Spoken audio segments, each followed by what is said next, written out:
anybody home? Semoga kita disinari oleh kasih dan cinta. Dan buat kalian yang baru saja kesasar atau terdampar di sini, aku si pembisik kartu. Aku tinggal di Belanda dan di Thailand.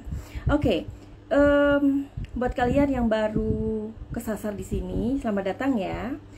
Oke, buat kalian yang mengikuti kasus Rajapati ibu dan anak di Subang kala itu yang terjadi pada tanggal 17 Agustus 2021 silam. Dan dari awal aku sudah mengikuti kasus ini dan ini hampir 3 tahun, right?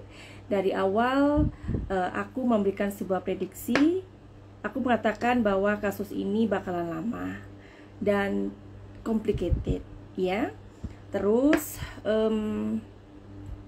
juga aku pernah memprediksi kasus Subang itu akan terungkap sekitar tanggal 5 Mei 2025. Tapi mudah-mudahan aku salah ya. Mudah-mudahan tahun 2024 ini sudah diberikan hasilnya atau kepastiannya siapa yang pelaku yang sebenarnya. Pada awal-awal kita mengikuti kasus Subang, tentu semua orang yang bukan ahli tarot pun pasti akan berpikir bahwa pelakunya adalah ayah dari Ibu Tuti dan adik Amel ini. Ya, pasti akan berpikir ke sana. Karena mereka juga ternyata si Pak Yosep ini mempunyai istri, ya kan? Itu kan paling mudah ya kalau orang menuduh atau iya itu kayaknya dia pelakunya deh. Itu lebih mudah gitu loh. Nah, setelah aku mengikuti kasus Subang ini sampai akhirnya aku mendapatkan pesan arwah ya, pesan arwah dari Ibu Tuti. Ternyata di situ ada si bapak dan si anak ini berantem gitu. Jadi kemudian di situ ada simbol 2 gunung ya di kasus Subang itu. Setelah berjalannya waktu, aku ingat juga waktu aku mengambil pesan arwah dari Ibu Tuti itu, kami sempat kecelakaan pada waktu itu ya, believe it or not, tapi itu benar terjadi. Tapi ketika aku mau kecelakaan itu atau mau jatuh itu, aku sudah ngerasa kita mau jatuh gitu loh. Tapi karena ya kami masih dalam perlindungan Tuhan dan semesta, kami masih ada sampai hari ini ya kan. Nah terus dengan akhirnya aku mendapatkan aku mendapatkan sebuah simbol 2 gunung itu. Dengan berjalannya waktu, kasus Subang itu kayak semakin ruwet gitu. Nah, di situ aku yakin bahwa ini masalah kelihatannya sepele, tapi tidak sepele, ya. Dimana ada juga andil OOC, orang-orang, dan mereka juga berseragam loh. Mereka juga kayak menutupi kasus ini. Jadi similar seperti kasusnya FS. Nah, ternyata ketika ini tumpang tindih ya masalah-masalah besar ini ya. Kasus Subang, kemudian kasus FS, kemudian kasus Vina Cirebon ini. Tapi kalau kita mau secara kritis ya. Nah, kalau di kasus Subang itu kan ada yang kesurupan ya. Nah, siapa itu yang kesurupan? Nah, terus di kasusnya Vina ini ternyata ada seseorang yang kesurupan. Jadi sepertinya ini seperti sebuah pola ya. Pola di mana orang Indonesia ini kan menyukai hal-hal yang atau takut dengan atau apalah, percaya banget dengan hal-hal yang berbau-bau goib kayak gitu. Ya. Jadi sepertinya kita itu digiring atau diberikan. Makanya kan aku bilang waktu kasus Vina lagi viral, ayo keluar dari kasusnya si ceritanya Linda yang kesurupan sama si Mel-Mel, nanti akan ketemu benang merahnya. Aku bilang begitu kan. Nah ini juga ternyata di kasus Subang ini ada yang kesurupan. Terus di kasusnya Vina, padahal itu lebih awal ya. Ternyata kan lebih awal itu kasusnya si Vina Cirebon. Kesurupan itu dipakai lagi di kasus Subang. Ngerti nggak? Nah, jangan sampai si AF ini kan mengatakan, oh ini pelakunya ini, dan kemudian ditangkaplah ya, berdasarkan kesurupan juga. Apakah itu seperti mau dikopi di kasus Subang? Makanya kita jangan, gimana ya, jangan mudah tergiring ya. Oke, coba kita mau lihat ya, apa persamaan kasus Subang dan kasus Vina Cirebon. Kita lihat ya, apa persamaan kasus Subang dan kasus Vina Cirebon.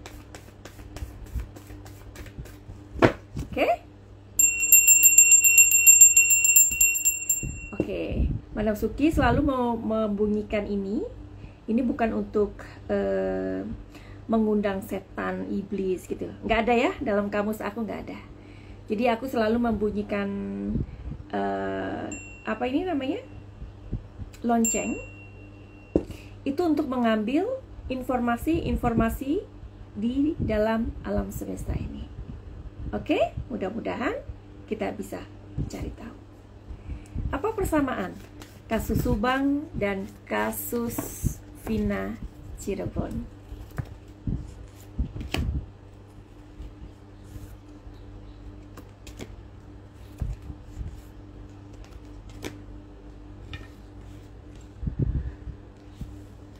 Kalian tadi ngelihat mataku tertutup ya? Di sini ada Knight of Swords. Sorry, King of Swords, Knight of Swords, Five of Swords. Cara membacanya bagaimana? Ada sebuah pola yang sama antara kasus Subang dan kasus Vina Cirebon. Netizen, kalian ini semuanya udah pada pinter ya. Padukan netizen ini di Indonesia luar biasa pinternya. Jadi ayo kawal kasus ini, karena ini tumpang tindih.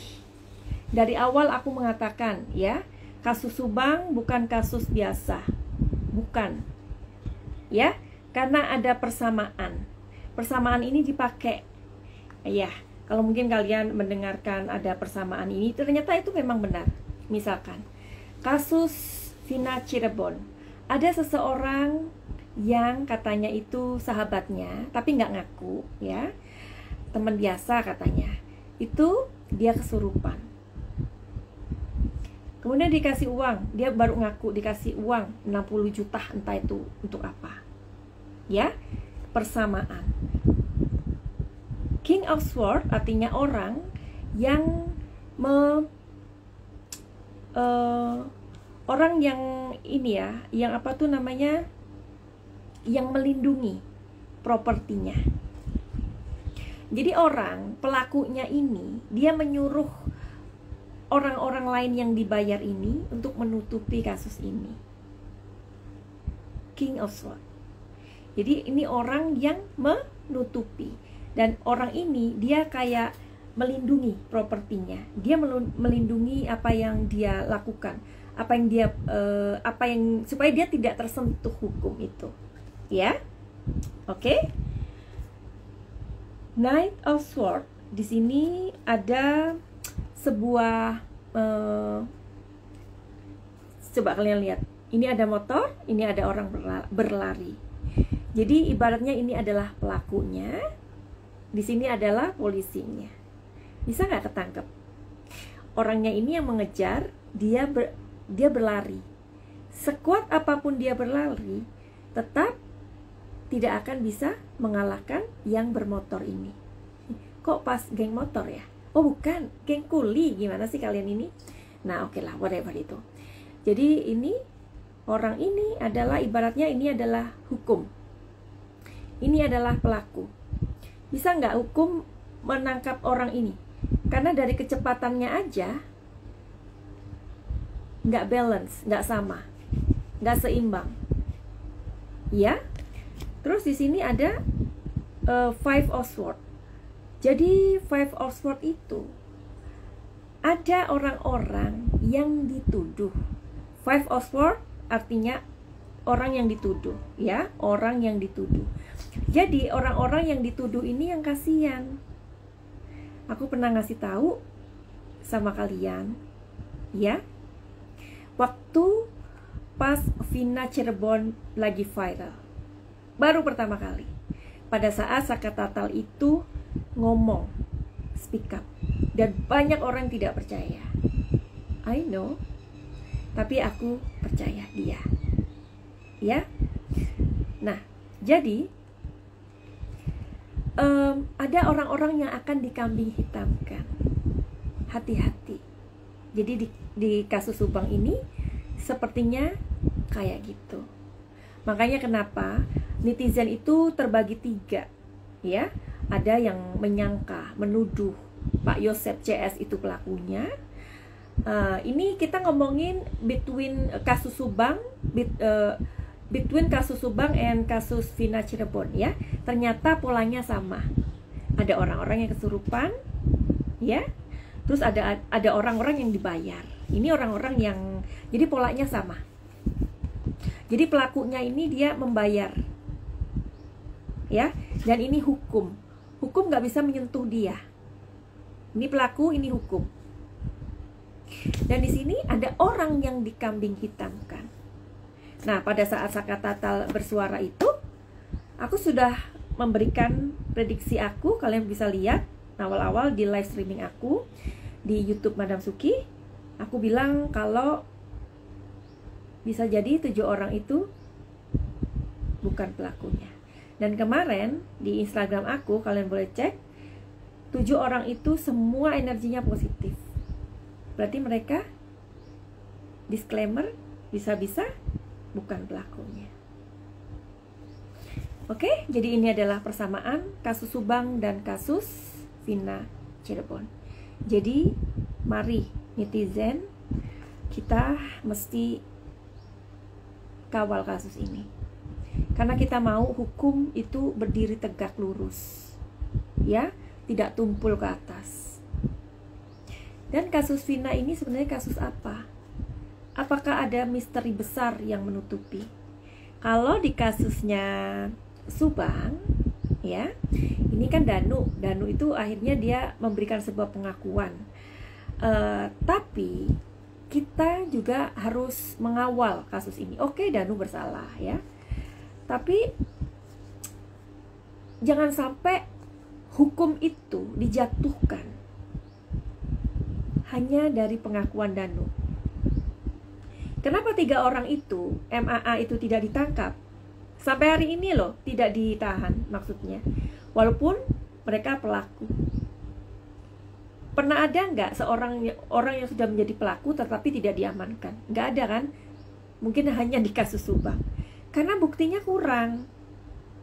Jangan sampai nanti si Danu ini ternyata adalah si AF ini. Karena polanya sama. Sama polanya. Oke? Iya, Mesaro Sukardi, halo sayang, apa kabar? Halo juga. Terima kasih ya. Iya, orang-orang besar, musuhnya banyak betul. Makanya kenapa bapaknya Eki sampai hari ini enggan untuk mengomentari. Padahal diminta loh sama Bang Hotman Paris, ya. Kita tahu ya, Bang Hotman Paris itu kan bukan orang ecek-ecek, bukan pengacara yang kaleng-kaleng, bukan ya. Sudah punya nama besar. Harusnya kan beliau seneng ya. Coba kita intip sebentar yuk. Makanya sampai Bang Hotman Paris bilang begini sama bapaknya Eki, ya. Itu kenapa WhatsApp saya tidak dibalas dan bla bla bla. Apa yang Anda takutkan? Coba kita lihat. Apakah bapaknya Eki ini takut?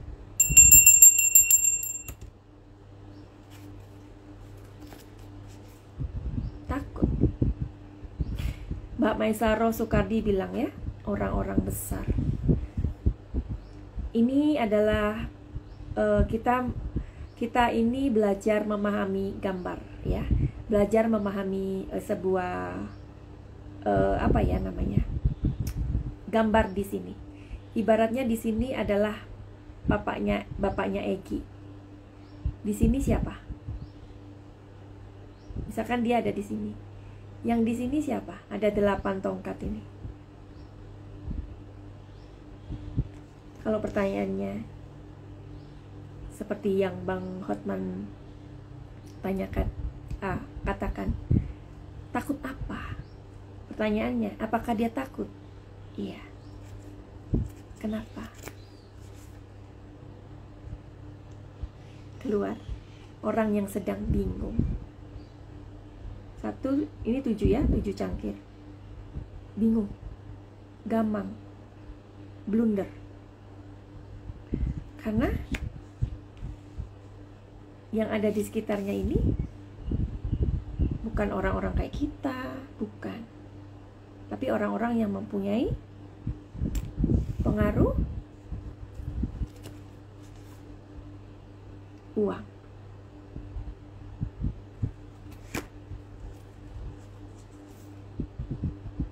Paman singa keluar lagi. Paman singa ini siapa? Apakah papanya Egi ini takut sama ini? Hai, siapa dia? Oke. Maisaroh, narkoba case yang orang Aussie itu, madam, aku dengar. Ada kesananya. Ya, coba Mbak Maisaroh ikuti YouTube aku ya. Sudah nggak? Nah, di situ aku live. Di sana judulnya Madam Suki terhubung dengan energi Vina Cirebon. Ya, coba kalian akan ketemu dengan benang merahnya. Oke, begitu aja. Kalian bisa mampir di YouTube aku Madam Suki. Tapi aku punya satu YouTube lagi, namanya Madam Yuhu ya. Terima kasih kalau sudah mampir. Buat kalian yang mau reading tarot sama Madam Suki, silakan aja. Untuk konsultasi masalah finansial, pokoknya masalah apa aja deh, ya kan? Supaya tahu kita mesti ngapain ketika kita menyikapi kalau kita mempunyai masalah seperti ini dan seperti itu ya. Oke, jadi kartu tarot jangan takut ya. Kartu tarot adalah kartu energi, nggak ada hubungannya dengan setan, kelnik atau iblis manapun, nggak.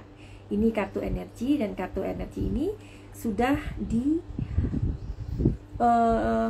dipakai ya 500 tahun yang lalu ya di Prancis awalnya. Karena ini dulu adalah kartu untuk raja-raja ya. Kalau dulu tuh raja-raja waktu sebelum teknologi secanggih ini, raja-raja dulu kan bingung, gimana nanti ada perang saudara enggak? Aduh, gimana nanti ya?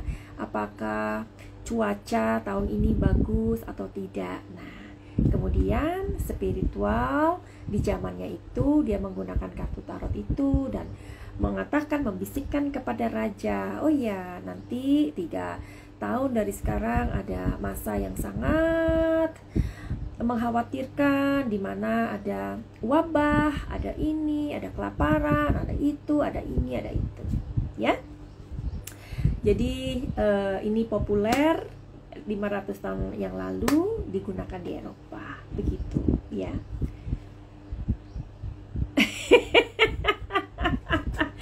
Mbak Maisaroh, yang case hamil palsu gimana, Madam? Waduh, gimana ya? Madam Suki itu banyak ditanyain. Tapi kenapa kalian nggak nanya dokter Singapura aja sih? Kalau di YouTube ya, Madam Suki udah pokoknya di ini deh sama fansnya itu yang lagi hamil itu ya. Jadi fansnya itu marah-marah sama Madam Suki. Kasih tahu nggak ya? Ya udah deh.